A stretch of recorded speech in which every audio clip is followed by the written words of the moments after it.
Bueno, buenos días a todos. Muchas gracias por estar todos conectados. Vamos a dar inicio a esta conferencia que se ha organizado sobre la reforma tributaria, la ley de inversión social, las nuevas modificaciones, un tema que se ha venido conversando precisamente con PwC, liderado por Nasira Lamprea, quien ha sido socia de Pricewaterhouse y quien está en el proceso de permanente actualización, no solamente para los clientes de la firma PwC, sino en especial para todos los afiliados de AmCham, quien ha sido un impacto muy especial para todos nosotros.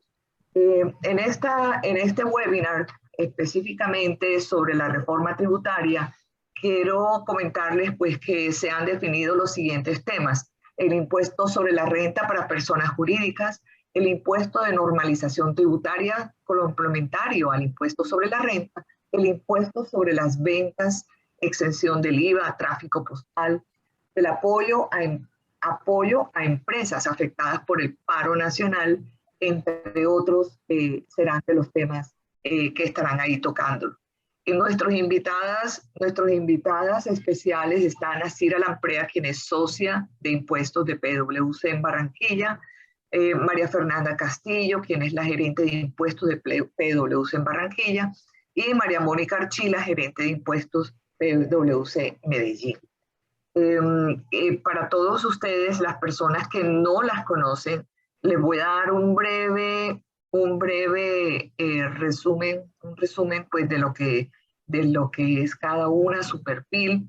Nasira lidera como socia de PwC TLS las oficinas de Barranquilla y Medellín, así como litigios y procesos de carácter tributario. Es miembro de la firma desde 1991 y ha liderado importantes proyectos de tax management o tercerización de las funciones tributarias de las compañías, especialmente para las empresas del sector farmacéutico, aeronáutico y retail, entre otros.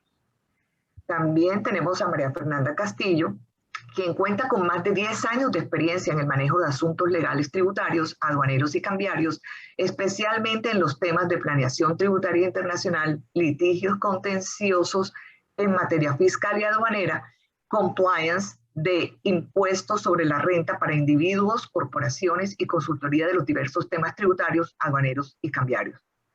Y María Mónica Archila, miembro de la firma desde el 2014 y actualmente se desempeña como consultora dentro del equipo de la consultoría tributaria, encargada de todo el tema de la proyección de conceptos tributarios a nivel nacional e internacional, y actualmente está en PwC Medellín.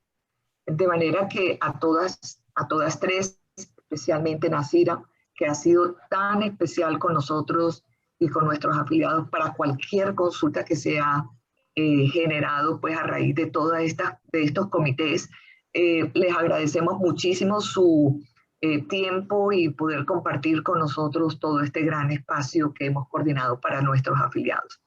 De manera que les damos la bienvenida, como siempre, todos ustedes conocen. Tenemos a María Fernanda, muchísimas gracias por la coordinación y la logística de todo esto. Está Alejandra también aquí tras bambalinas, todos esperando y coordinando cualquier inquietud que ustedes tengan para que lo comuniquen por el chat y podamos estar atentos a poder recibirles y atenderles. De manera que, no siendo más, quiero pues darle la bienvenida a ustedes.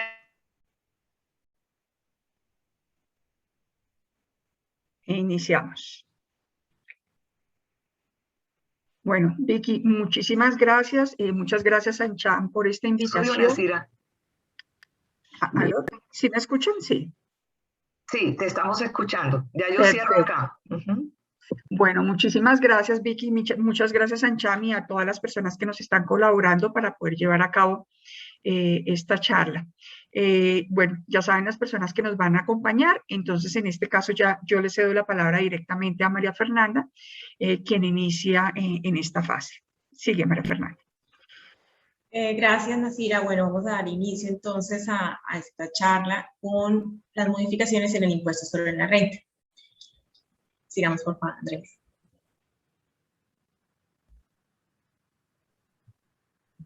Bueno, importante de todas maneras, antes de mencionar, digamos, los efectos sobre el impuesto sobre la renta, tener en cuenta que los cambios, la entrada en vigencia de los cambios introducidos por esta ley, pues va a ser a partir del siguiente año, en tratándose del impuesto sobre la renta, es decir, a partir del año 2022, y en el caso de algunos impuestos, como por ejemplo el IVA, sí vamos a tener efectos en este mismo año 2021. Más adelante lo explicarán así de manera.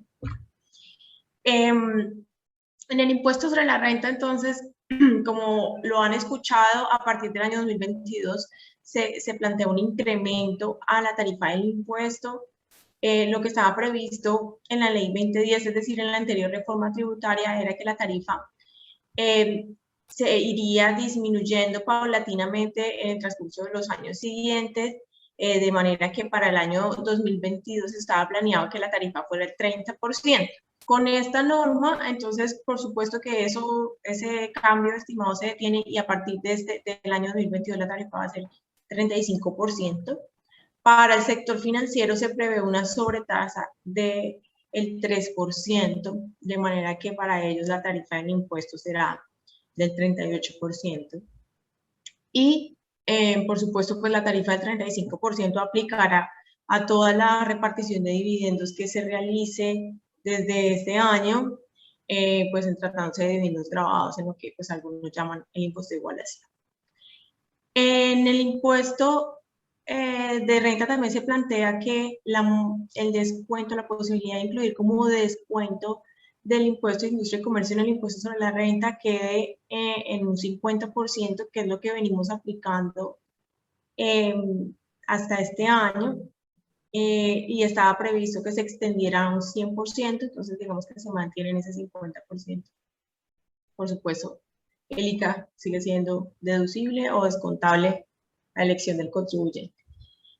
Los cambios también cubren el mecanismo de obras por impuestos, se amplían los territorios a los que tengan las características que están aquí en esa diapositiva, que son altos índices de pobreza, que carezcan de infraestructura para la provisión de servicios públicos domiciliarios, que estén localizados en zonas no interconectadas o que sean áreas de desarrollo naranja determinadas así por el gobierno nacional. Todos estos cambios, sobre todo pues el incremento en la tarifa, el tema del descuento del ICA, la misma norma establece que luego de transcurridos 5 años van a ser evaluados por el gobierno nacional, quien va a determinar si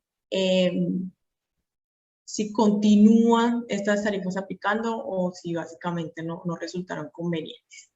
Sigamos, por favor, Andrés.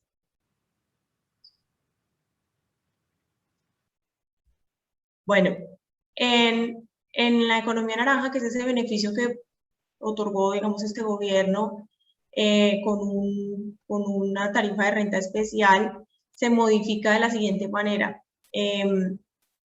Se deroga el requisito mínimo del monto de inversión que estaba previsto anteriormente, pero se reduce el beneficio de 7 a 5 años, ahora será de 5 años, ampliándose la posibilidad, digamos, de acogerse a este régimen de economía naranja para esas empresas que realizan o que tienen como objeto exclusivo el desarrollo de industrias de valor agregado, actividades creativas, actividades tecnológicas, hasta el 30 de junio del año siguiente, 2022, digamos a tres.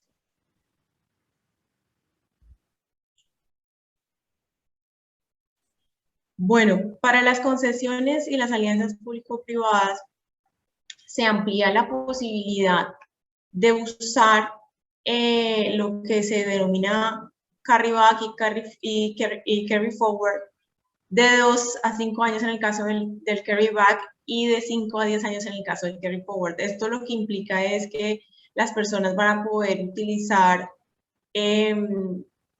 los impuestos que pagaron en cierto año para o contra los que se deriven en la repartición de dividendos. Esto es básicamente lo que significa eso. En los años anteriores, para usarse, digamos, en los dividendos que se graban en los años anteriores o los que se graban en los años siguientes, digamos. También hay una ampliación del régimen simple. El régimen simple antes estaba pensado para que fuera para contribuyentes que tuvieran ingresos brutos en el año grabable inferiores a 80.000 VTs, el límite se amplía a 100.000 VTs, que son esta cifra que ustedes ven ahí, 3.630 millones de pesos. También se amplía el término para inscribirse hasta el último día hábil de febrero de cada año. Para las personas que pertenezcan al régimen simple y además se dediquen al expendio de comidas y bebidas, no aplica ni el impuesto sobre las ventas ni el impuesto al consumo. Y además se establecen nuevas tarifas, que son estas que ven aquí, que son las que tuvieron cambios. En prensa, digamos, lo que se comentó en su momento es que pues esta ampliación de régimen simple lo que permite o lo que persigue es que las empresas pequeñas, las pymes se acojan al régimen simple y con eso no se vean afectadas por el incremento de la tarifa del 35%. Recordemos que el régimen simple recoge el impuesto sobre la renta y el impuesto de industria y comercio y se aplica sobre los ingresos brutos. Sigamos, por favor, Andrés. Bueno, en las medidas para la reactivación que trae la reforma, la primera de estas es un apoyo a las empresas afectadas por el paro nacional. Entonces, lo que planea el gobierno es hacer un aporte monetario. Y ese aporte es, creo que hay una persona que tiene el micrófono abierto. Si pudieran, por favor, cerrar los micrófonos. Bueno, este apoyo es un aporte monetario. ¿Para quién? Para las personas que tuvieron una disminución del 20% o más de sus ingresos en los meses del paro nacional, es decir, en marzo del 2021, en los meses de mayo, junio del 2021. Entonces lo que se va a hacer es comparar los ingresos que la persona tenía en marzo de 2021 a los que tuvo en mayo y en junio del 2021, y si definitivamente tuvo una disminución del 20% o más de sus ingresos, pues entonces tendrá derecho a acceder a este aporte, que es, como les decía, un dinero, corresponde al 20% del salario mínimo legal mensual vigente por el número de empleados que tenga cada persona. Esto además es compatible, o cada empleador, esto es compatible con el PAEF. Y bueno, el requisito que se pide es, por supuesto, una certificación del revisor fiscal sobre esta disminución del 20% de los ingresos. Sigamos, esto aplica tanto a personas naturales como jurídicas, es importante tenerlo en cuenta. Otro beneficio que está previsto en la norma es la ampliación del PAEF, que es el programa de apoyo del empleo formal, creado en su momento a través de un decreto legislativo. Se amplía la cobertura desde mayo de 2021 hasta diciembre de 2021, incluso con la posibilidad de extenderse hasta el año siguiente, hasta el año 31 de diciembre de 2022 mediante decreto, lo cual pues evaluará el gobierno nacional en su momento. Esto aplica para quienes en marzo del 2021 pues cumplan los requisitos, es decir, sean elegibles para el beneficio, que también implica una disminución importante de los ingresos, y para los primeros 50 empleados de la persona. El pago, por supuesto, sería mensual, es para las nóminas de julio, agosto, septiembre, octubre, noviembre y hasta diciembre de 2021. Las personas naturales que tengan menos de 2 empleados reportados en la fila no pueden acceder al beneficio, y tampoco pueden acceder a este beneficio las personas que sean consideradas como públicamente expuestas. Sigamos, Andrés, por favor.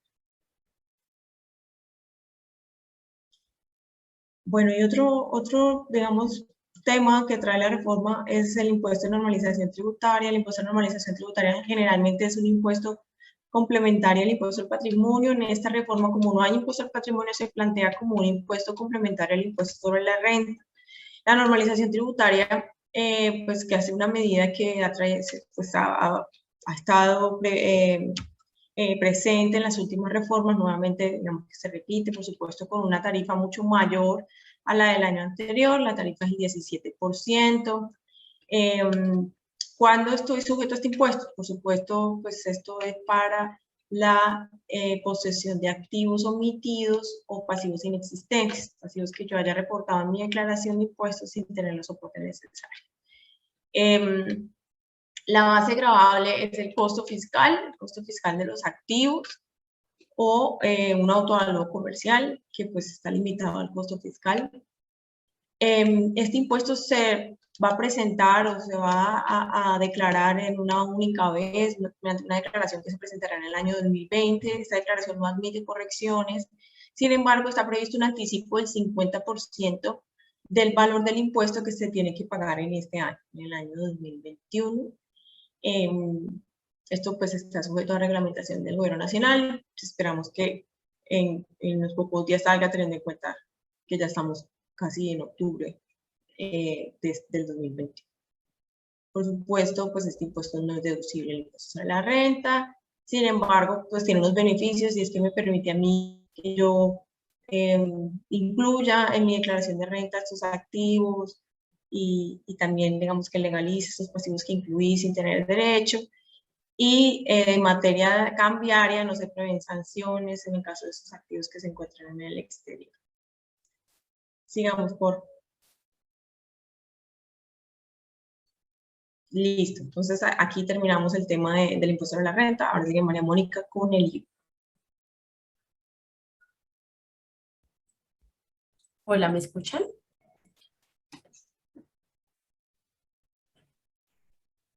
¿Sí? Sí, Mónica.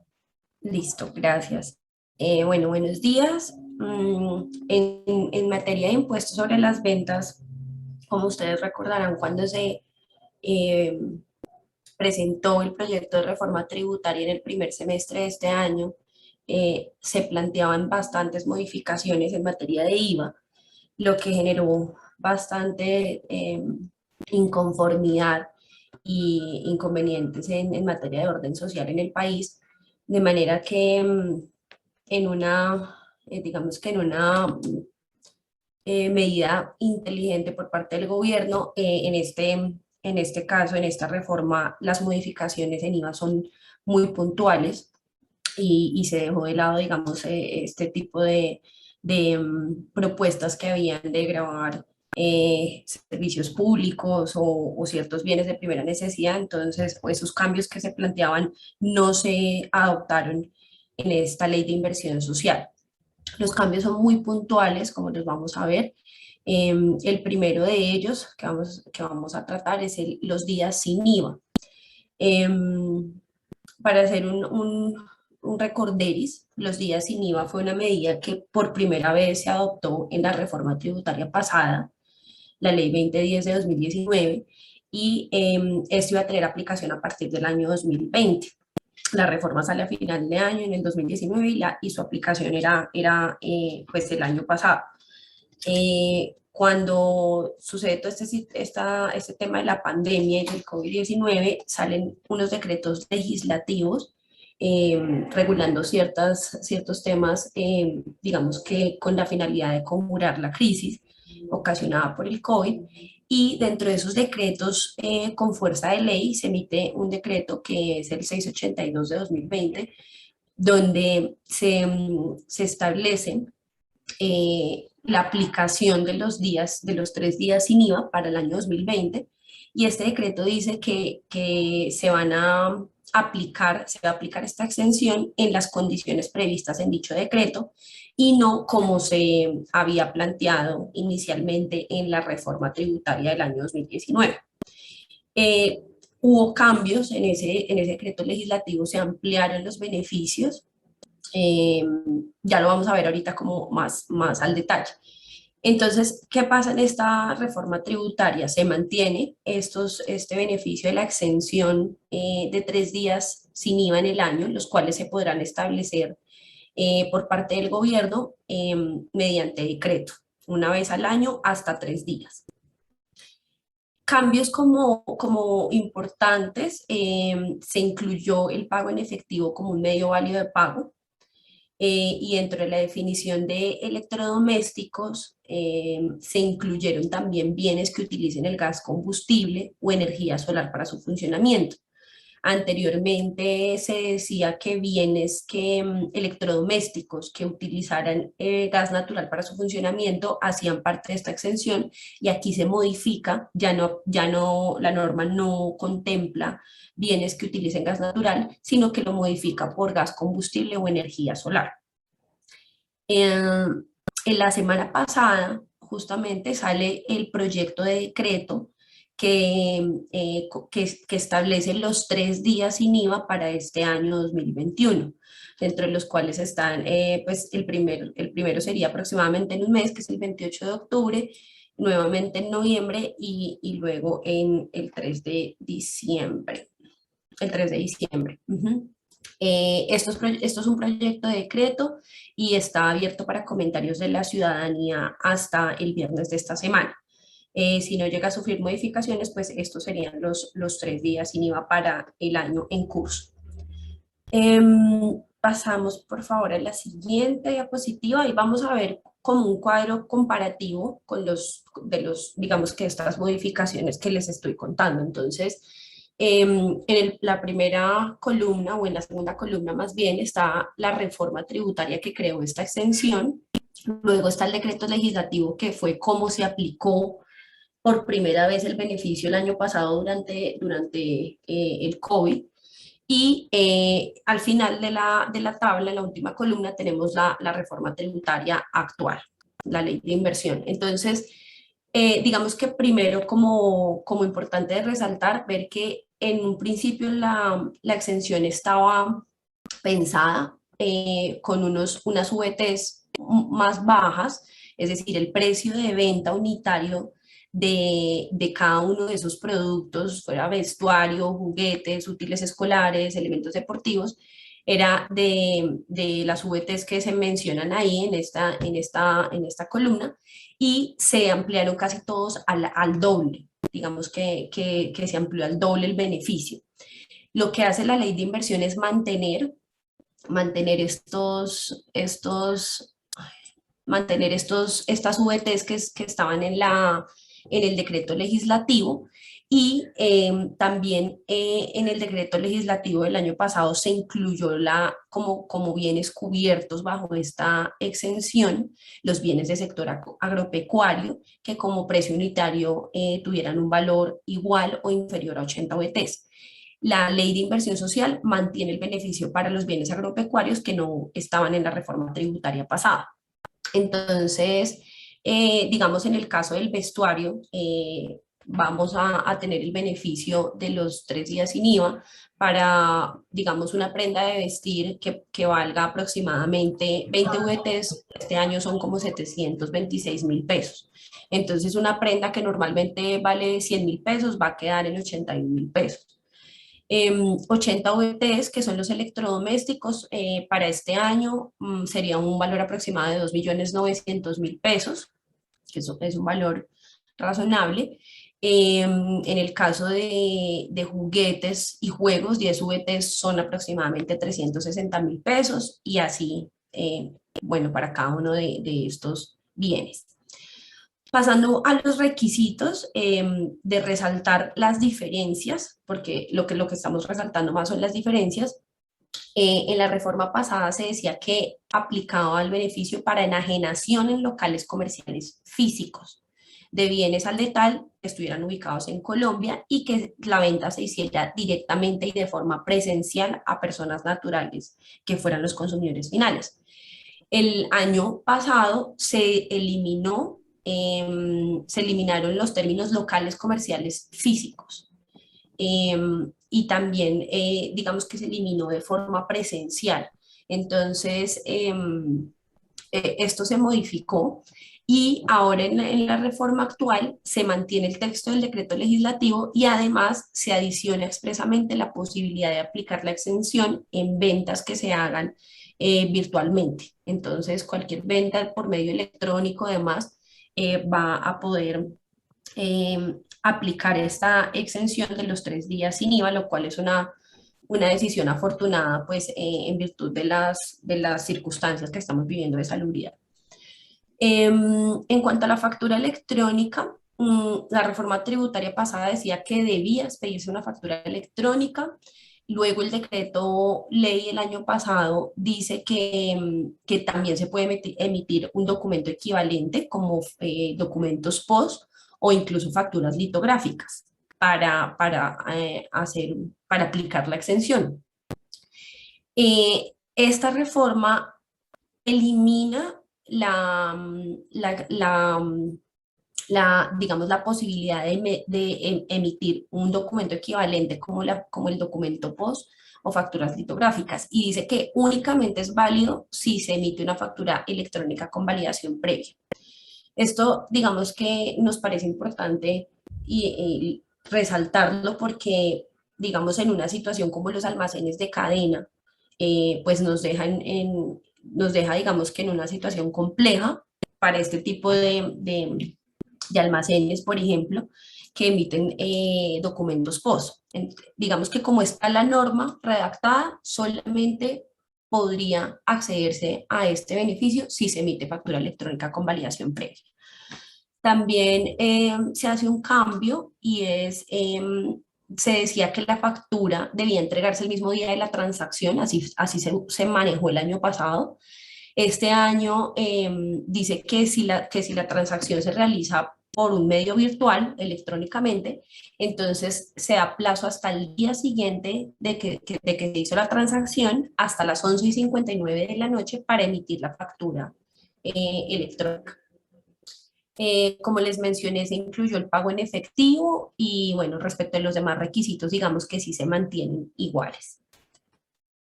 Pasamos a la siguiente, por favor.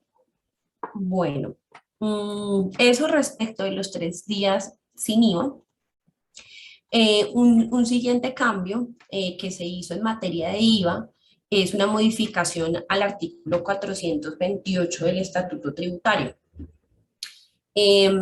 Recordemos que esta norma contiene una exclusión de IVA para la importación de bienes de objeto de tráfico postal, envíos urgentes o de entrega rápida que no superen los $200. El cambio que se hace en esta norma es porque antes, digamos que la exclusión estaba dada únicamente respecto de las dos condiciones que vemos en la parte superior derecha de la slide que estamos viendo. Es decir, que los bienes fueran de objeto, que fueran de tráfico postal, envíos urgentes o entrega rápida y que no superaran ese valor. No importaba de dónde viniera este bien. Ahora la norma agrega que debe ser procedente de un país con el que Colombia tenga suscrito un tratado de libre comercio, donde además exista la obligación expresa de no cobrar ese impuesto. Si bien Colombia tiene tratados de libre comercio con varios países, está México, Costa Rica, El Salvador, Estados Unidos, entre muchos otros, no con todos tiene digamos que expresamente establecido que no se puede cobrar el impuesto. Justamente la semana pasada se emitió un concepto por parte del Ministerio de Industria y Comercio en relación con esta norma de la reforma tributaria. Y el Ministerio de Industria y Comercio concluye en su concepto que luego de la revisión de los acuerdos comerciales vigentes que tiene Colombia en relación con el impuesto sobre las ventas, únicamente en uno de ellos se obligó expresamente el país a establecer un umbral mínimo, que es en el caso de Estados Unidos. Por lo que concluye el Ministerio de Industria y Comercio que este beneficio de que trata el artículo 53 de la reforma tributaria que modificó el estatuto tributario solamente aplica respecto de envíos urgentes o envíos de entrega rápida o bienes que se importen mediante tráfico postal que no excedan $200 que sean procedentes de Estados Unidos. Entonces, pues digamos que esto nos limita bastante el beneficio en comparación de cómo se encontraba establecido antes de la reforma tributaria. Además, la norma también agrega un inciso diciendo que únicamente este beneficio aplica cuando las importaciones no tengan fines comerciales. Entonces, como mencionaba, pues lo limita bastante. Vamos a pasar a la siguiente modificación. El siguiente slide. Andy, por favor.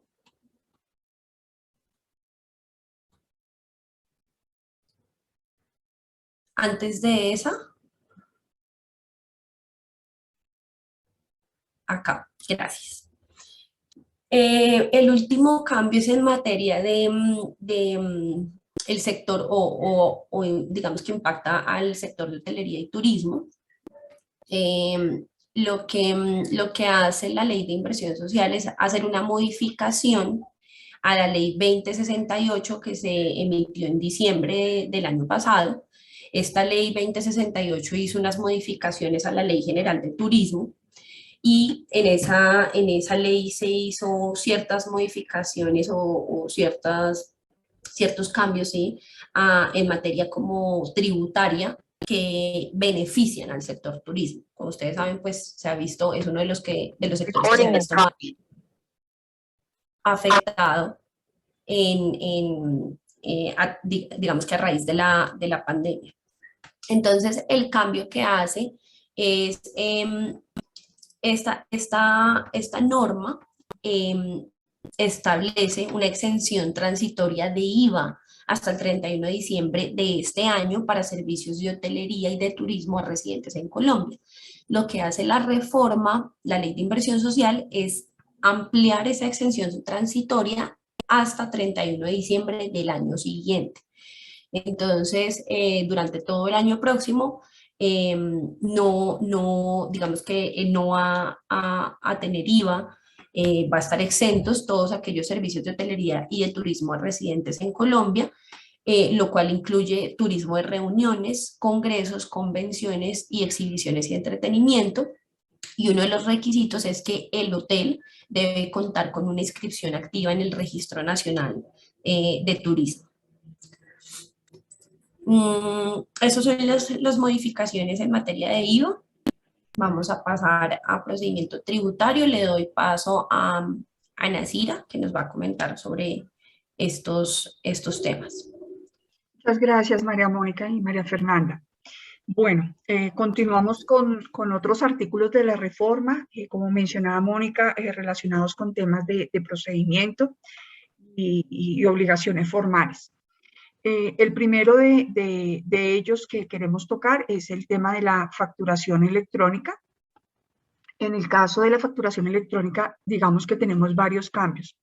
Primero que todo, la facultad para establecer todo el tema de documentos y equivalentes, etcétera, etcétera, donde todo esto va a quedar en potestad de la Dirección de Impuestos y Aduanas Nacionales y no del Gobierno Nacional. Entonces, aquí se habla en la norma de que efectivamente existirá un sistema de facturación que estará compuesto no solamente por la factura de venta, sino también por todos los documentos equivalentes como tal. Y para esto, pues el Gobierno Nacional, la Dirección de Impuestos y Aduanas Nacionales va a tener la facultad para establecer todo lo relacionado con sus características, condiciones, plazos, mecanismos de control, etcétera, etcétera, como tal. Entonces, creo que es uno de los temas muy importantes. Recordemos que este es uno de los planes del gobierno más importantes. Se supone que a través de este mecanismo que realmente va a poder cumplir con todos los objetivos que un poquito más adelante me voy a referir. Bueno, otro de los temas que están regulados en el tema de la facturación electrónica es en el caso de la venta de bienes y prestación de servicios a crédito. Entonces, cuando se compre a plazos o a crédito, aquí se establece el requisito que la persona, el adquirente de la factura, necesita efectivamente confirmar y aceptar el recibido de la facturación electrónica para que todo el proceso siga su curso como tal. Desde el punto de vista del documento POS, nuevamente se insiste en que el documento POS, ojo, no es soporte de costos, deducciones, impuestos descontables.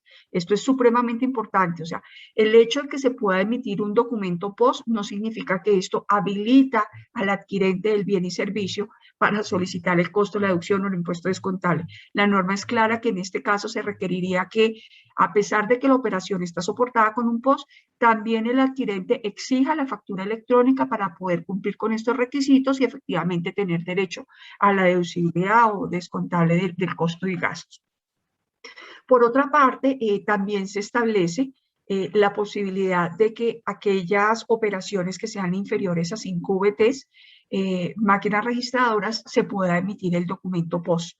Pero ojo que la misma norma, no obstante, establece la facultad de que se pueda expedir el POS, el tiquete de máquina registradora, con operaciones inferiores a 5 VTs. Sin embargo, más adelante cuando leemos la norma dice claramente que esto sin perjuicio de que se pida el documento o la factura electrónica para poder soportar los costos y gastos y cumplir con todas las disposiciones tributarias. Entonces, yo vuelvo e insisto, ojo, el documento POS no es soporte de costos, gastos e impuestos descontables, para que lo tengamos en cuenta. Y bueno, por otro lado, también se hace en cuanto a la facturación electrónica, se hace referencia al registro ante el REDEAN. Recordemos que aquí estamos hablando de las facturas electrónicas que constituyen título o valor. Y entonces aquí también se establece este procedimiento, se habla acerca del tema de la cesión, qué sucede cuando hay una cesión de derechos sobre el tema de la factura.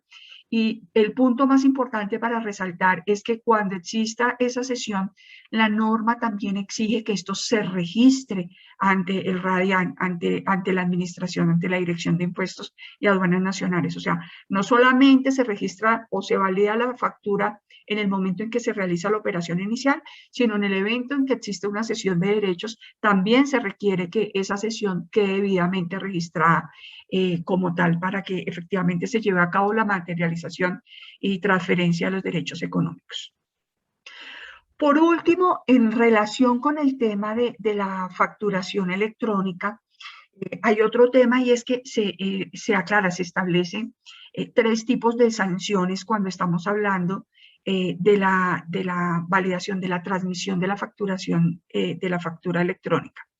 Entonces, la primera es que cuando no se transmita, o sea, en el sistema de facturación no se transmita en debida forma los documentos que quedan al sistema de facturación, la norma dice que las sanciones del artículo 651 del Estatuto Tributario. Recordemos que el 651 es el artículo que hace referencia al no suministro de información. Y ustedes recuerdan que tiene unos porcentajes, tiene un 5, un 4, un 3%. En este caso se supone que cuando yo no suministro es la sanción máxima, que es el 5%. Entonces aquí dice, la no transmisión de las facturas como tal da lugar a la sanción del 651. Ahora bien, la segunda sanción que se está tipificando a través de esta ley es, ¿qué pasa si expido la factura sin los requisitos establecidos en la ley? Entonces aquí la norma dice que la sanción que va a aplicar es la del artículo 652, que es la misma sanción que equivale a expedir la factura sin requisitos. Entonces, cuando yo no transmita o la transmito sin los requisitos, que contiene errores como tal, entonces aquí la norma lo que me está diciendo es que la sanción va a ser el 1% del valor de las operaciones, del valor de la operación, y recordemos que esta sanción tiene un tope que son 900 VTs. Y por último, se señala una última sanción y es definitivamente cuando yo no expido la factura. Y entonces aquí me lleva a que la sanción va a ser la del artículo 652-1, que es la sanción por no facturar y básicamente es la sanción que puede ser la clausura o el cierre del establecimiento de comercio. Entonces, bueno, estos son los puntos que vale la pena revisar con buen nivel de detalle para efectos de mirar en qué situación puedo estar o en qué situación puedo incurrir.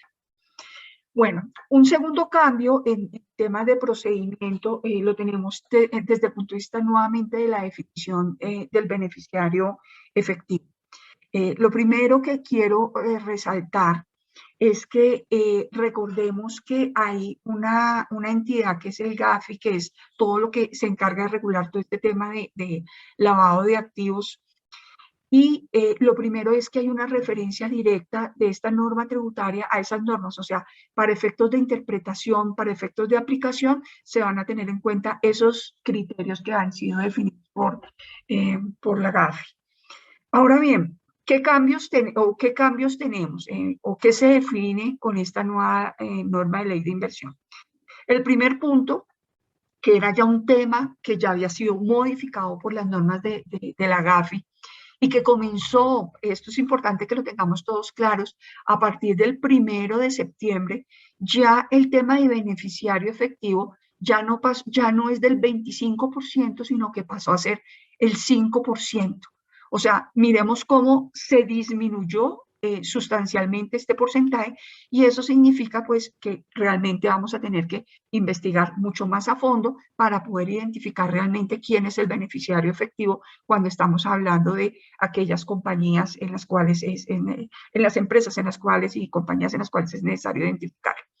Entonces, la norma que hace en personas jurídicas dice, y en las 3 definiciones que tenemos es, la primera, se entiende que en el caso de una persona jurídica es el beneficiario efectivo, aquella persona que tiene más del 5% del capital, derecho a voto, o participa en los activos, rendimientos o utilidades como tal de la compañía. Entonces, ese es el primer supuesto de lo que se define como beneficiario efectivo.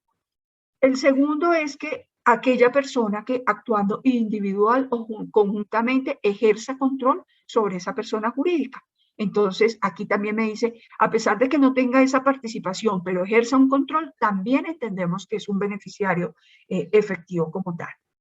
Bueno, se elimina el procedimiento de control material, interés, participación controlante, y dice, en el evento en que no se pueda identificar ninguno de los anteriores, entonces en este caso es necesario identificar como beneficiario efectivo para efectos de toda la investigación que hay que hacer al representante legal de la compañía, salvo que exista una persona natural que ostente una mayor autoridad en relación con las funciones de gestión o dirección de la empresa. Entonces, miren cómo se dan esas 3 líneas para efectos de poder definir el beneficiario efectivo como tal. Ahora bien, ¿qué sucede si en la entidad no existe una estructura una estructura sin personería jurídica? Sin personería. Entonces, aquí la norma está estableciendo unos supuestos. Y los supuestos básicamente están dados en que si estamos hablando de un fiduciante, fideicomitente, constituyente o posición similar o equivalente, si estamos hablando de una fiducia, también puede ser el fiduciario, posición similar o equivalente, podemos estar hablando de fideicomisarios, beneficiarios como tal, y por último, cualquier otra persona natural que ejerza el control efectivo o final o que tenga derecho a gozar o disponer de los activos, beneficios o resultados.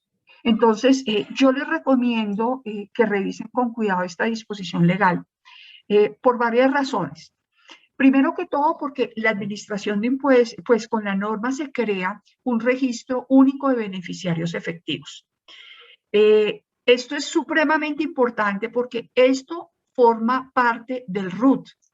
Y ahora la norma lo que establece es que en el evento en que es obligatorio llenar este requisito, es obligatorio registrar cuáles son los beneficiarios efectivos en el caso de personas jurídicas o estructuras sin personería. Y en el evento en que esto no se realice, entonces, ojo que la norma definió una sanción que es la que trata el artículo 658-3 del Estatuto Tributario. ¿En qué consiste esta sanción? Sencillo. La sanción es una VT por cada día de retraso. Ojo con esto, una VT por cada día de retraso. Recordemos que hoy la VT está en, no sé, 36.308 pesos, si no me falla mi memoria. Entonces, pensemos que esto es un tema que es hoy obligatorio y no lo miremos solamente desde la perspectiva de la Dirección de Impuestos y Aduanas Nacionales, sino miremoslo también desde la perspectiva de todas las normas de SARLAF que hoy hay que cumplir en el país. y que están obligatorias desde el 1 de septiembre. Entonces, ya, entre comillas, la excusa de decir, no, mire, es que yo no puedo identificarlo, es que no tengo mi beneficiario efectivo, es que no tengo la información o es que no la quiero dar. Ojo que ya hay unas normas que están obligando y que es sancionable en el evento en que yo hoy, por lo menos, no lo tenga registrado desde el punto de vista en el RUT y ante la Dirección de Impuestos y Aduanas Nacionales. Por último, se crea un sistema de identificación de estructuras sin personería jurídica ante la Administración de Impuestos de Aduanas Nacionales, precisamente para efectos de hacer el seguimiento de todos estos beneficiarios finales y beneficiarios efectivos. Gracias, Andrés. Continuamos, por favor. Bueno, en cuanto al registro único tributario, entonces tenemos que la DIAN podrá inscribir a personas naturales de oficio en el RUT. Esto es algo que ya realmente se venía haciendo. Aquí lo importante de esta disposición legal es que para este registro de la DIAN se podrá soportar en datos del Departamento Nacional de Planeación, de Migración Colombia y la registraduría. Entonces aquí nacionales, extranjeros, en el Departamento Nacional de Planeación, todo lo que sale por encuestas y la registraduría nacional. Entonces, miren cómo cada vez más la administración tributaria se fortalece para efectos de poder tener un buen, una buena información, y ya vamos a ver por qué vamos a lograr, por qué busca esto. Segundo punto, otras modificaciones, el tema del principio de favorabilidad. Bueno, esto lo habíamos tenido en reformas anteriores. Nuevamente se introduce a través de esta ley de inversión social. Aplicará para obligaciones fiscales vigentes al 30 de junio del año 2021 y efectivamente sobre aquellas obligaciones fiscales que presten mérito ejecutivo. ¿En qué consiste este principio de favorabilidad? Recordemos que esto está en el artículo 640 del Estatuto Tributario y es la posibilidad de poder reducir las sanciones. Entonces, aquí lo que me está diciendo es, si tengo obligaciones fiscales al 30 de junio del 2021, efectivamente las puedo pagar.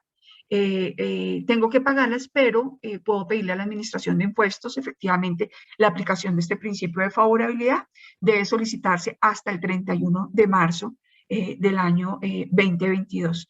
Entonces, vuelvo, insisto, en el caso que tengamos que pagar obligaciones fiscales anteriores en las cuales tengo impuestos, sanciones e intereses, voy a poder solicitar la aplicación del principio de favorabilidad, es decir, la reducción de la sanción según lo que trata el artículo 640, lo puedo solicitar en la parte correspondiente a las sanciones. Y no perdamos de vista que en esa misma disposición del principio de favorabilidad también se está contemplando la posibilidad de aplicarlo no solamente sobre sanciones, sino también sobre los intereses. Recordemos que hoy la liquidación de los intereses de mora se calcula de conformidad con el artículo 635 del Estatuto Tributario, donde es el interés de mora incrementado en un porcentaje del 50% o el interés de usura menos 2 puntos.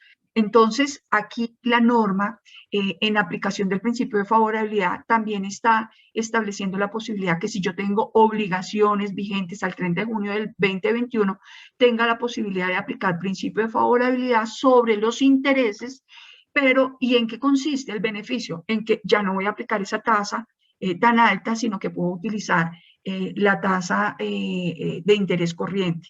Entonces, bueno, este es un punto que les recomiendo. Los invito a que revisen sus estados de cuenta para efectos de ver si tienen obligaciones y con base en lo que en ellos salga, puedan identificar si pueden aplicar o no este principio de favorabilidad. Otro de los temas que la verdad personalmente creo que es el más fuerte de esta reforma tributaria es la determinación oficial del impuesto sobre la renta. Aquí la Administración de Impuestos tiene amplias facultades, o sea, se autoriza a la Dirección de Impuestos y Aduanas Nacionales para establecer la facturación del impuesto sobre la renta y complementarios que constituye la determinación oficial de tributo y va a prestar mérito ejecutivo. Ojo, ¿hoy qué teníamos? Hoy nosotros en el sistema colombiano lo que teníamos era una autoliquidación de impuestos. Lo que hacía yo es que la Administración de Impuestos establecía unos formatos y con base en eso yo lo que hacía era que yo autoliquidaba, autodeterminaba mi impuesto de renta. Yo hacía mi declaración de renta y yo se la presentaba ante la administración tributaria. Con esta nueva disposición legal se está rompiendo completamente este sistema, y con este sistema lo que se busca es que la administración de impuestos, con base en toda la información que posee, ella pueda facturar el impuesto sobre la renta. Yo quiero, y me parece que el primer paso lo trató de hacer ahorita, por ejemplo, con el tema de personas naturales, el que todavía inclusive todos estamos en vencimientos. Yo no sé si ustedes se dieron cuenta que cuando ingresaron al sistema a diligenciar la declaración del impuesto de renta, encontramos que la norma, nos salió un letrero donde nos decía, la administración de impuestos le tiene una declaración sugerida. ¿Usted quiere continuar o no quiere continuar con ella? Miren que ese es un paso muy grande, porque ya la administración de impuestos, con la información que posee por los medios de información exógena, etcétera, etcétera, lo que ya va a buscar es liquidar el impuesto. Ya es la administración la que va a emitir una factura y va a liquidar el impuesto. ¿Qué términos se establecen para este sistema, para este nuevo sistema de liquidación de impuestos? Primero que todo, dice, la administración de impuestos se tendrá que fundamentar en las normas tributarias. O sea, aquí no se trata de que la DIAN simplemente coja unos valores y haga cualquier liquidación. No, se va a tener que soportar de acuerdo con también lo que es la depuración del impuesto de renta de conformidad con las normas del estatuto. Ese es un primer punto. Lo otro que dice es, se podrá soportar en la información que tenga por todos los medios, información entregada en medios magnéticos de diferentes entidades, etcétera, etcétera. Entonces, se va a soportar en las normas del Estatuto Tributario y en la información que pueda recibir de terceros para efectos de poder llegar a una correcta determinación del impuesto, incluyendo todo lo que corresponde al sistema de facturación electrónica. Entonces, ojo que esto es muy importante, porque tan sencillo como la compañía que no presente, una persona jurídica que no presente su declaración, o una persona natural que no presenta declaración y que ya definitivamente por todos los medios de la DIAN está identificada, lo que vamos a encontrar es que la administración tributaria va a hacer la liquidación a través de este mecanismo de facturación del impuesto de renta, lo va a incorporar, lo va a notificar a través de la página web y de la DIAN. Y ojo que dice, ahora bien, si esas entidades, si esas personas tienen registrado en su RUT algún email, algún correo electrónico, entonces aquí la norma lo que establece es que también la administración de impuestos podrá publicarlo, notificarlo, perdónenme, a la persona o al contribuyente a través de estos medios. Pero ojo con lo que dice la norma, dice esto, o sea, el hecho de que no lo publique, que no lo notifique, no significa que invalide la actuación de la DIAN. O sea, si la DIAN ya liquidó, facturó el impuesto, lo notificó ante la web, esto es suficiente para decir que pueda producir todos los efectos. Ahora bien, ¿qué va a pasar?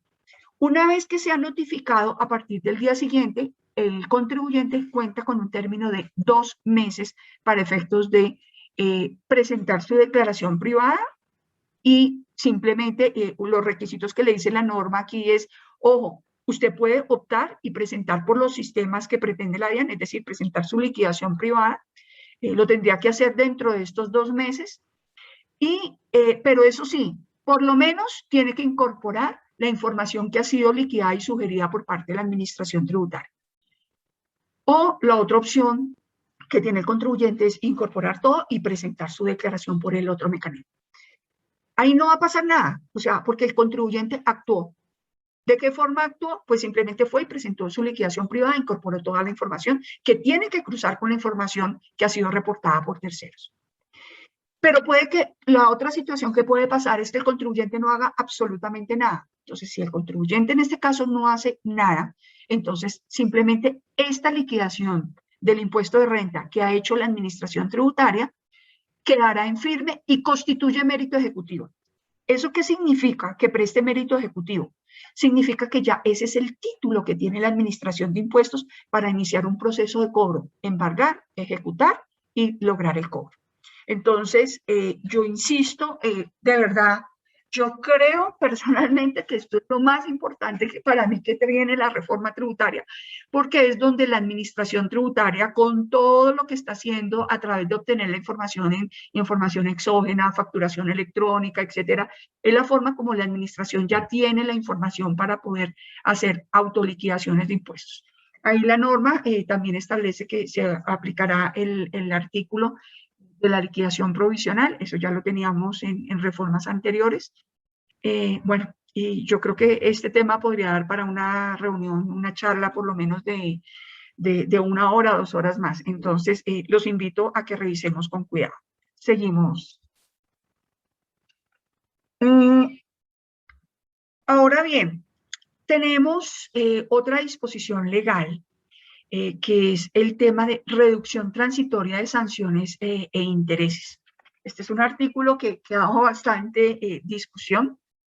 Básicamente lo que nos está diciendo la norma es que si yo tengo obligaciones administradas por la DIAN, también establece que impuestos, tasas y contribuciones del orden territorial, o sea, no quedó solamente condicionada a la DIAN, sino también a, no sé, entidades gubernamentales o distritales o municipales.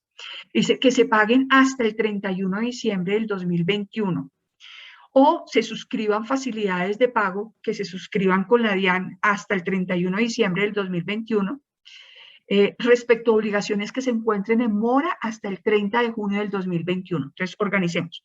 Obligaciones que tengan los contribuyentes, responsables, agentes retenedores, en el caso de impuestos nacionales o estemos hablando de impuestos territoriales, entonces la norma dice que la obligación exista hasta el 30 de junio. Y en este caso, para poder acogerse hasta el beneficio se requiere o que se pague antes del 31 de diciembre del 2021 o que se haga un acuerdo de pago, pero que el mismo se suscriba antes del 31 de diciembre del 2021. Cualquiera de estas dos situaciones se pueden presentar. Ahora bien, ¿en qué casos aplica? Y esto es lo que ha generado todo un cuestionamiento, dice, sobre aquellas obligaciones que no se han podido cumplir y que puede haberse originado ese incumplimiento o haberse agravado como consecuencia de la pandemia general por el COVID-19. Voy a explicar todo el beneficio y después les voy a contar de qué se trata el cuestionamiento. ¿En qué consiste el beneficio? El beneficio consiste en que puedo calcular o puedo disminuir el valor de las sanciones y actualizaciones al 20%, es decir, me están perdonando el 80%. Y en el caso de que tenga liquidar intereses moratorios, la norma también establece que será liquidada diariamente a una tasa de interés diario que será equivalente al 20% de la tasa del interés bancario corriente para la modalidad de créditos de consumo ordinario certificado por la Superfinanciera. Entonces, miren que esto es un tema bastante importante. Vuelvo, insisto, los invito a que revisemos los estados de cuenta a nivel nacional, a nivel municipal, a todo nivel, porque la compañía, si cumple estas condiciones, podría evaluar la posibilidad de acogerse a esta reducción de intereses y sanciones al 20%, que de verdad es muy importante, bastante representativo. Ahora bien, ¿dónde tenemos un poquitico aquí de que no es tan clara la norma y consideramos que puede tener alguna discusión? La norma dice cuando el incumplimiento tiene que haberse ocasionado o agravado como consecuencia de la pandemia generada por el COVID-19. No nos cabe la menor duda de que si estamos después de, no sé, marzo del año 2019, que arrancó la pandemia, y estamos hablando frente a un incumplimiento que se haya ocasionado en este término, yo realmente no le veo ningún problema y yo creo que puedo acceder a la norma. La preocupación surge, ¿qué sucede cuando yo tenía esas obligaciones con anterioridad? No sé, se me ocurre pensar, alguna compañía que por allá dejó de presentar una declaración en el 2016, en el 2017, para que estemos dentro de los 5 años de la liquidación de aforo. Entonces, la pregunta es, ¿será que esa situación en particular, ese incumplimiento, me puede dar lugar a la aplicación de esta disposición legal? Porque cuando yo digo tiene que haberse ocasionado o agravado, pues ocasionado no, porque no estábamos en pandemia en el 2017. O agravado, me quedo con la duda porque agravado es que, bueno, yo lo iba a cumplir en el 2019 y preciso me cogió la pandemia. Entonces, este es un tema que vale la pena revisar. Gracias por el que me hizo el comentario. Efectivamente, en marzo del 20 fue que comenzó la pandemia. Entonces, vale la pena que revisemos con cuidado si realmente, en este caso, obligaciones anteriores a la fecha de la pandemia podrían estar o no podrían estar incorporadas de. Entonces, vuelvo, insisto, dos tesis, una que no, porque solamente serían obligaciones sobre ocurridas a través de la pandemia. La otra sí se podría, porque también tenemos una norma que dice no solamente ocasionado o agravado. Entonces, bueno, creo que ese caso valdría la pena revisarlo con cuidado. Sigamos, por favor.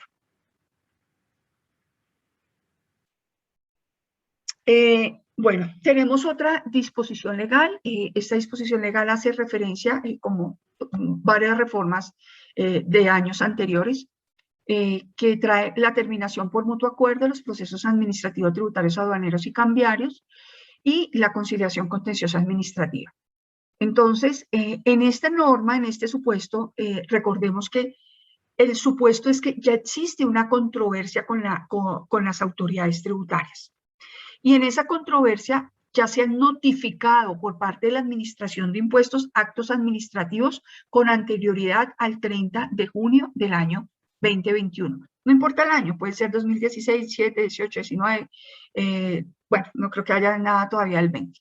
Entonces, lo importante es que existan actos administrativos, o sea, proferidos por la Administración Tributaria, en las cuales que hayan sido notificados antes del 30 de junio. ¿En qué consiste la terminación por mutuo acuerdo? Dependiendo del acto administrativo y de la etapa en que se encuentre.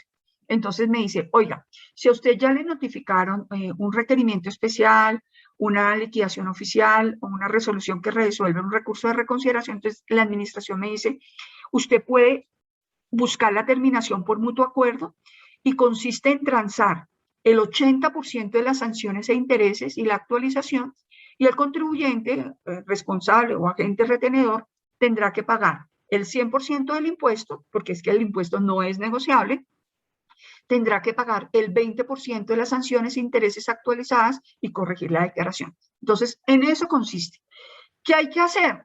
Pues hay que hacer un trámite, hay que solicitarle a la Administración Tributaria antes del 31 de marzo del 2022, hay que hacer la solicitud para acogerse. Sobra decir que los actos no estén en firme, o sea, no hay que dejarlos vencer para después solicitarlos. Y la Administración de Impuestos tiene plazo hasta el 30 de abril para efectos de pronunciarse y aceptar y hacer la transacción. En el caso que estemos frente a un pliego de cargos, resoluciones mediante las cuales se impongan sanciones dinerarias, el típico caso es cuando tengo una sanción, por ejemplo, por no haber suministrado la información, o una sanción por medios magnéticos, pero vuelvo, insisto, que ya exista un acto administrativo por parte de la DIAN o el ente territorial, si es del caso. Entonces, aquí lo que se transa es el 50% de la sanción y el contribuyente tiene la obligación de pagar el 50% de la sanción actualizada.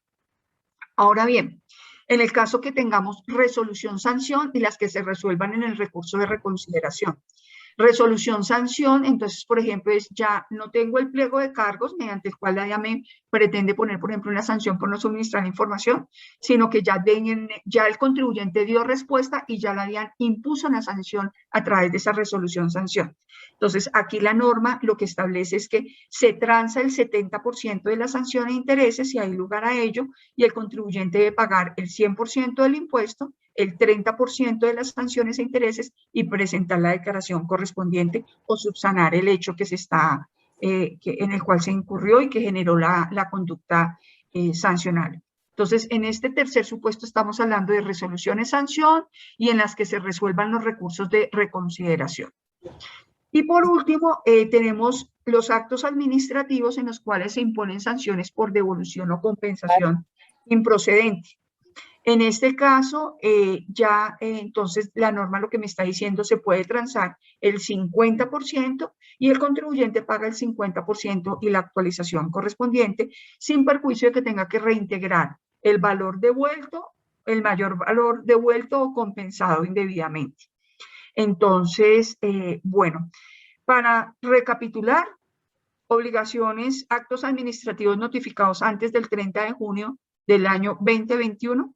La solicitud se tiene que hacer antes del 31 de marzo del 2022, pero insisto, ojo, tengan cuidado que no vayan a quedar en firme los actos administrativos que se están cuestionando.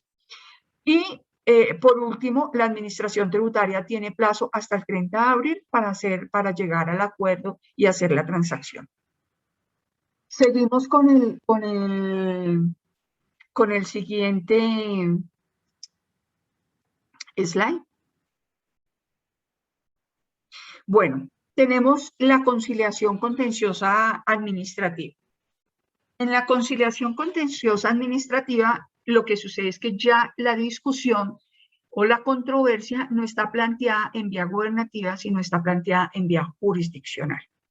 Es decir, ya tenemos una acción de nulidad y restablecimiento del derecho, ya sea ante el juzgado, el tribunal o el Consejo de Estado, dependiendo de la cuantía y de la competencia. Entonces, ¿aquí qué nos dice? Aquí lo que nos dice es que, lo primero, no podemos tener un fallo en firme para poder acceder a la conciliación contenciosa. ¿Qué significa esto? Que si yo ya acudí ante la jurisdicción contenciosa administrativa, si yo ya tengo un fallo del tribunal, después del Consejo de Estado, y ya el mismo quedó en firme, está completamente claro que no puedo hacer uso de esta opción. Ahí lo que tendré que mirar es si me voy más bien a las reducciones de sanciones e intereses que vimos en los slides anteriores.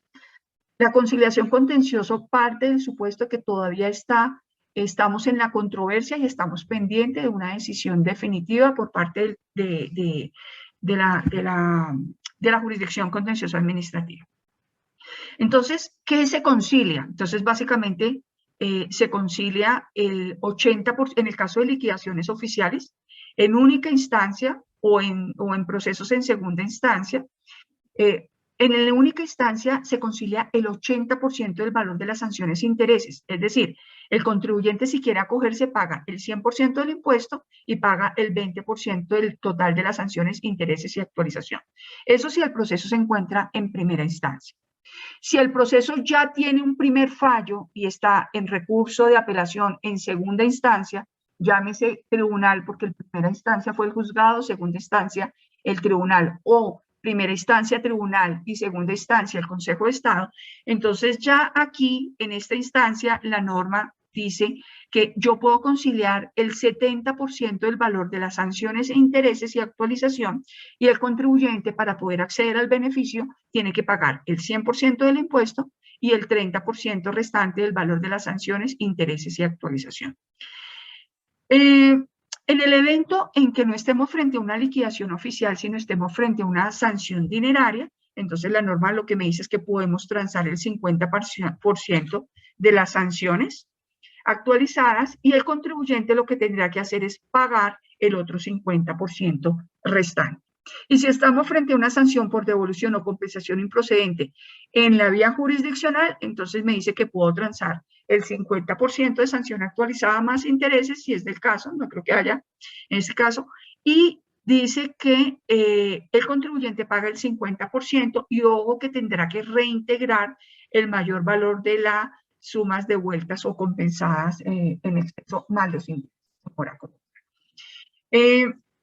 En este caso, también el plazo para solicitarlo es hasta el 31 de marzo del 2022 y tiene, una vez se logre la transacción, de lo cual la Administración de Impuestos cuenta con un mes para hacer el acuerdo conciliatorio, dentro de los 10 días siguientes esto se debe presentar ante la jurisdicción contenciosa administrativa para que a través de un fallo o a través de un auto se dé por terminado el proceso y se acepte la conciliación.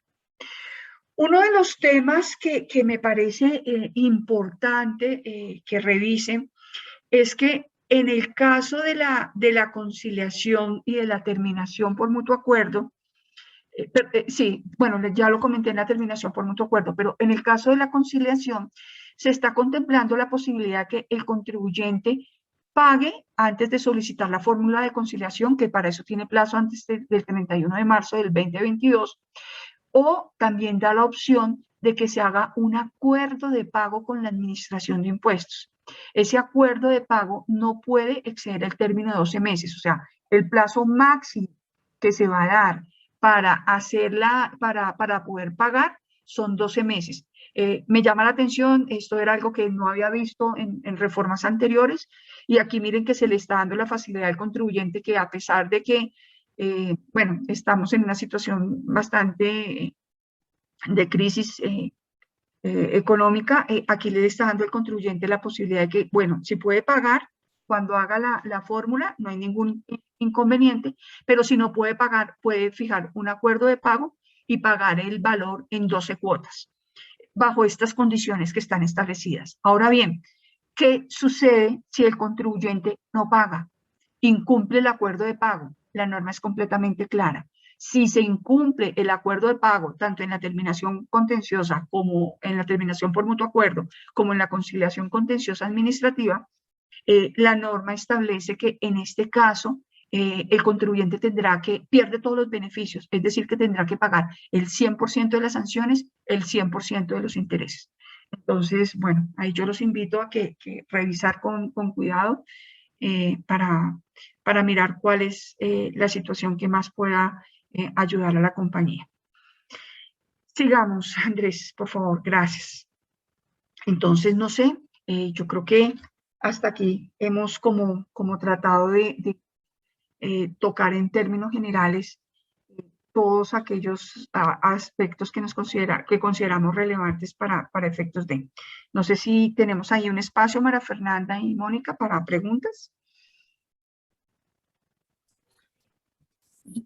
Sí, Nasira, unas preguntas que nos hicieron a través del chat, a las cuales ya dimos respuesta. Si no hay más preguntas diferentes a las del chat, pues estaríamos, ya dimos respuesta entonces. No sé si hay alguna inquietud o algo adicional. Sí, tenemos unos minuticos si quieren hacer alguna pregunta adicional. Estamos revisando en el chat, no hay más consultas.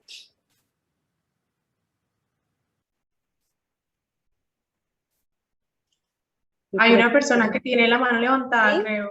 Ya miramos. Wilmer Salgado me sale a mí. Perfecto. Wilmer, ¿puedes activar tu micrófono, por favor? Ok, muchas gracias. Buenos días a todos. Buenos días. Doctora Nasira, como estos beneficios en sanciones e intereses de mora normalmente tienden a ser declarados inexequibles posteriormente, ¿qué sucedería si se firma un acuerdo de pago y posteriormente la norma es declarada inexequible? Este es un punto importante por lo siguiente.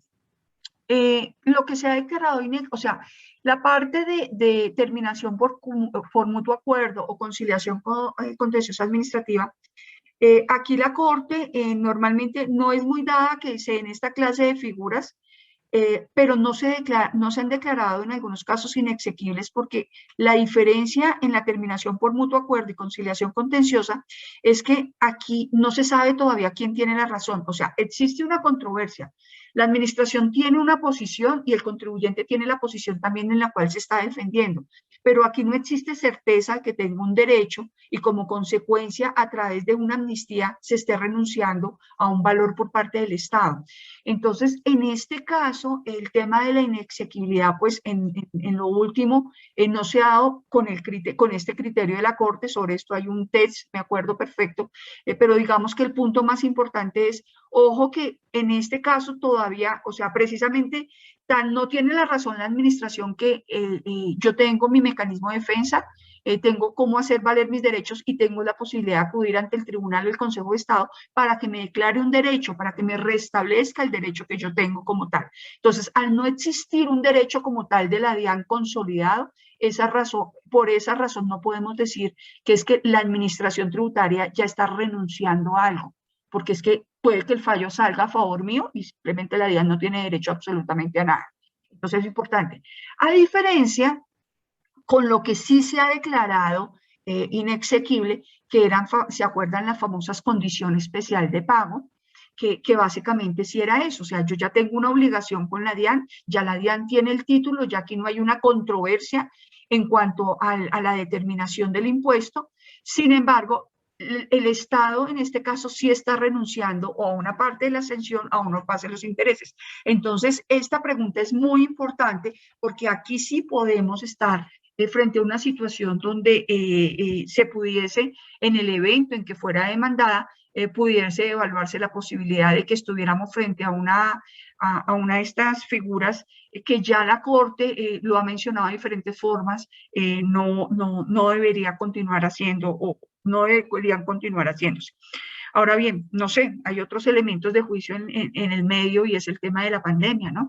Entonces, no sé si de pronto esto pueda llegar a justificar una decisión de estas y el Consejo, la Corte en este caso, pudiese aceptarla. Pero el riesgo sí existe. Ahora bien, normalmente los fallos han salido y cuando han salido los fallos, normalmente nunca han sido retroactivos, sino simplemente se han dado los efectos hacia adelante. Entonces, bueno, todas estas situaciones serán las que será necesario evaluar en el evento en que se quiera tomar opción de alguna de estas figuras. Insisto, más aquellas que están hablando de reducción de sanción de intereses, no en terminación por mutuo acuerdo o conciliación contenciosa. Muchas gracias, Nasira, por tu respuesta. No veo más manos levantadas y preguntas en el chat. Bueno, entonces, con esto yo creo que la idea es poder compartir con ustedes esta información, actualizarlos. Como decía Vicky, la idea es que todos los afiliados estemos como al día de lo que está sucediendo en materia tributaria y todos saben que con muchísimo gusto estamos a disposición de ayudarlos en el caso de que ustedes requieran. Entonces, muchas gracias a todos. No, gracias a ustedes, a tu equipo, a María Mónica, a María Fernanda, a Andrés también por apoyarnos siempre en estos espacios. Recordarle a todos los participantes que estaremos pues compartiendo también las memorias de esta charla y los contactos de los panelistas para cualquier otra consulta que tengan. Y bueno, feliz día para todos.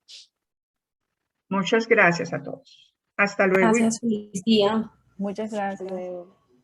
Hasta luego.